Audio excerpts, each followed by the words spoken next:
नमस्कार सभी पेंशन भोगियों का स्वागत करते हैं एक बार फिर से हमारे इस YouTube चैनल पर। दोस्तों इस वक्त की पेंशन धारकों के लिए बड़ी खबरें आई है। ईपीएफओ पेंशन बढ़ोतरी का ऐलान, देखिए कितनी बड़ी आपकी पेंशन है। जी हाँ दोस्तों, ईपीएस 95 पेंशन बढ़ चुकी है। कर्मचारी भविष्य निधि संगठन से बड़ा ऐलान हो चुका है। तो जानिए आखिरकार कर्मचारियों को कितना यहाँ पर जो है फायदा देखने को मिलेगा। ईपीएफओ की ईपीएस पेंशन बढ़ोतरी को लेकर क्या बड़ी खबर निकल कर आ चुकी है, इसके बारे में आज इस वीडियो के अंदर बात करेंगे।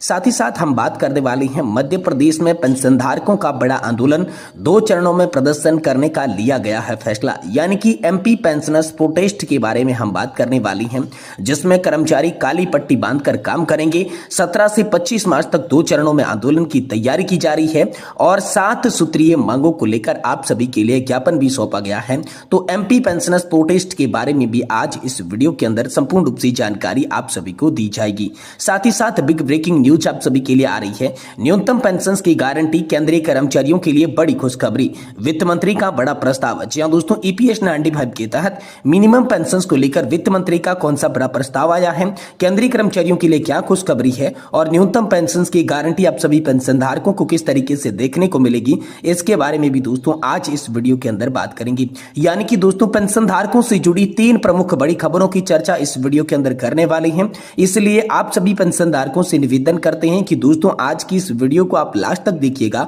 और साथ ही हमारे चैनल पर नए हैं तो चैनल को भी सब्सक्राइब जरूर कर दीजिएगा। तो चलिए बिना किसी देरी के संपूर्ण खबरों को आज की इस वीडियो के अंदर विस्तार से जान लेते हैं, जिसमें सबसे पहले हम बात करेंगे ईपीएफओ पेंशन में बढ़ोतरी का ऐलान आप सभी के लिए हो चुका है। देखिए कितनी आपकी पेंशन बढ़ी है, यानी कि ईपीएस 95 के तहत मिलने वाली पेंशन में बढ़ोतरी का ऐलान हो चुका है। तो कर्मचारियों को इससे कितना फायदा होगा और किस तरीके से होगा और कब से यह फायदा देखने को मिलेगा, चलिए इसके बारे में पूरी जानकारी जान लेते हैं। एम्प्लॉय पेंशन स्कीम के तहत पेंशनरों की लंबी समय से चली आ रही थी मांग, उनकी न्यूनतम पेंशन को बढ़ाया जाए। वर्तमान में ईपीएस 95 के तहत न्यूनतम पेंशन राशि 1000 रुपए प्रति माह की है, जो 2014 में निर्धारित की गई थी। बढ़ती महंगाई और चिकित्सा खर्चों को देखते हुए ये राशि अपर्याप्त मानी जा रही है। हाल ही में ईपीएस 95 पेंशन धारकों ने वित्त मंत्री निर्मला सीतारमण और श्रम मंत्री मनसुख मांडविया से मुलाकात कर इस पेंशन को बढ़ाकर 7500 रुपए करने की मांग की। तो आज हम ईपीएस पेंशन योजना, इसकी वर्तमान स्थिति, प्रस्तावित बदलाव और इससे जुड़े अन्य पहलुओं पर चर्चा करेंगे। तो आप ही से एक ही निवेदन रहेगा कि वीडियो आप ध्यान से लास्ट तक देखेंगे तो आपको सारी जानकारी यहां पर जो है सही सटीक और तथ्यों पर आधारित मिलेगी।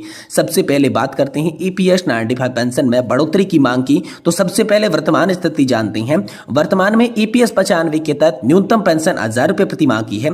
यह राशि 2014 में निर्धारित की गई थी और तब से इसमें कोई भी बदलाव नहीं हुआ है। लेकिन प्रस्तावित बदलावों की बात करें तो यहां पर ईपीएस पेंशन धारकों ने कई मांगे रखी है, जिसमें पहली है न्यूनतम पेंशन को 7500 रुपए प्रति माह किया जाए। दूसरी है महंगाई भत्ता यानी कि डीए को शामिल किया जाए। तीसरी है सेवानिवृत्त कर्मचारियों को और उनके जीवन साथी को मुफ्त यहां पर जो है मेडिकल सुविधा दी जाए। लेकिन दोस्तों ईपीएस 95 पेंशन बढ़ोतरी पर सरकार का क्या रुख नजर आ रहा है, इसके बारे में बात करें तो सबसे पहले बात करते हैं वित्त मंत्री के आश्वासन की। हाल ही में ईपीएस 95 नेशनल एजुटेशन कमेटी ने वित्त मंत्री निर्मला सीतारमण से मुलाकात की।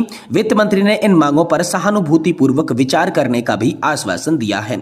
वहीं श्रम मंत्री के बयान की बात करें तो श्रम मंत्री मनसुख मांडविया ने ईपीएस 95 पेंशन धारकों की मांगों पर जल्द कार्रवाई करने का भी वादा किया है। लेकिन ईपीएस पेंशन धारकों की मुख्य समस्याएं कौन सी है, तो समस्याओं की बात करें तो कम राशि, वर्तमान में 1000 रुपए प्रति माह की अपर्याप्त राशि मिल रही है। दूसरी समस्या है महंगाई का प्रभाव, बढ़ती महंगाई और चिकित्सा खर्चों से यह राशि पर्याप्त नहीं है। तीसरी है चिकित्सा सुविधा की कमी, रिटायरमेंट के बाद मुफ्त चिकित्सा सुविधा नहीं मिल रही है। यानी कुल मिलाकर बात करें तो ईपीएस 95 योजना संगठित क्षेत्र के कर्मचारियों को रिटायरमेंट के बाद वित्तीय सुरक्षा प्रदान करती है। हालांकि मौजूद न्यूनतम पेंशन की राशि अपर्याप्त बताई जा रही है। यदि सरकार इसे बढ़ाकर 7500 रुपए करती है और डीए व मुफ्त चिकित्सा सुविधा जोड़ती है तो यह लाखों कर्मचारियों और उनके परिवारजनों के लिए फायदेमंद साबित हो सकता है। वहीं एक और बड़ी खबर आ रही है, मध्य प्रदेश में पेंशन धारकों का बड़ा आंदोलन, 2 चरणों में प्रदर्शन करने का लिया गया फैसला।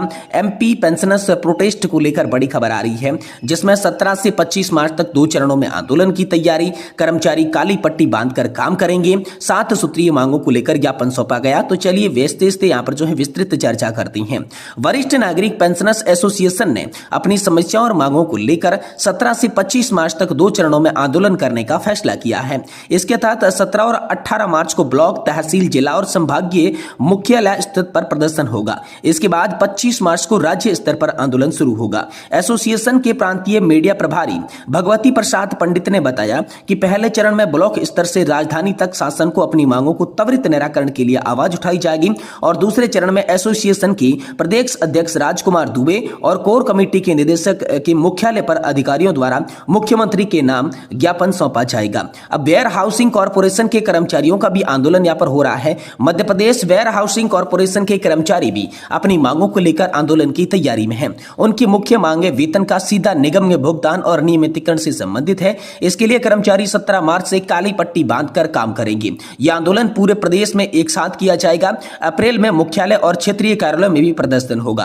कर्मचारी नेता अनिल वाजपेयी ने बताया कि उन्होंने मुख्यमंत्री को एक पत्र लिखकर अपनी मांगों से अवगत करवाया है। मांग पत्र में निगम से रिक्त पदों पर स्थानीय नियुक्ति, कंपनी के भेजे गए कर्मचारियों की वापसी, संविदा कर्मचारियों को नियमित करने और आउटसोर्सिंग कर्मचारियों को सीधे निगम से वेतन भुगतान की भी मांग शामिल की गई है। वहीं सेवानिवृत्त बैंक कर्मचारियों ने सागर में किया प्रदर्शन। ऑल इंडिया ग्रामीण बैंक पेंशनेशन ऑर्गेनाइजेशन के बैनर के तले बुधवार को सेवानिवृत्त कर्मचारियों ने सागर में तिली रोड पर धरना प्रदर्शन किया। उन्होंने मध्यांचल ग्रामीण बैंक के प्रधान कार्यालय में अध्यक्ष के नाम 7 सूत्रीय मांगों को लेकर ज्ञापन भी सौंपा। ज्ञापन में कंप्यूटर इम्प्लेट, डीआरडी संबंधित देय पेंशन और अनुकंपा भत्ता तुरंत भुगतान करने की मांग की गई। साथ ही साथ पेंशन से वंचित सेवानिवृत्त को त्याग पत्र देने वाले बर्खास्त और निष्कासित कर्मचारियों को पेंशन दिए जाने की मांग की गई। संगठन ने अनुकंपा नियुक्ति से संबंधित लंबित आवेदनों के निराकरण, ग्रेजुएटी और भविष्य निधि पर भुगतान में तेजी लाने और क्षेत्रीय कार्यालयों में मासिक बैठकों को नियमित रूप से करने की मांग की है। वहीं दोस्तों अगली बड़ी खबर की बात करें तो न्यूनतम पेंशन की गारंटी को लेकर बड़ी खबर आ रही है। केंद्रीय कर्मचारियों के लिए बड़ी खुशखबरी बताई जा रही है। वित्त मंत्री का बड़ा प्रस्ताव मिनिमम पेंशन को लेकर बड़ी खबर आ रही है। जी हां दोस्तों, केंद्र सरकार ने अपने कर्मचारियों के लिए ये योजना चलाई है। ये योजना केंद्रीय कर्मचारी उनकी सेवानिवृत्ति के बाद आर्थिक सुरक्षा बनाए रखती है। इस योजना का मुख्य उद्देश्य यह सुनिश्चित करना है कि केंद्रीय कर्मचारी अपने सेवा काल के बाद आर्थिक रूप से सुरक्षित रह सके। पेंशन फंड में जमा होने वाली राशि का एक हिस्सा उनकी भविष्य निधि के लिए सुरक्षित रखा जाता है।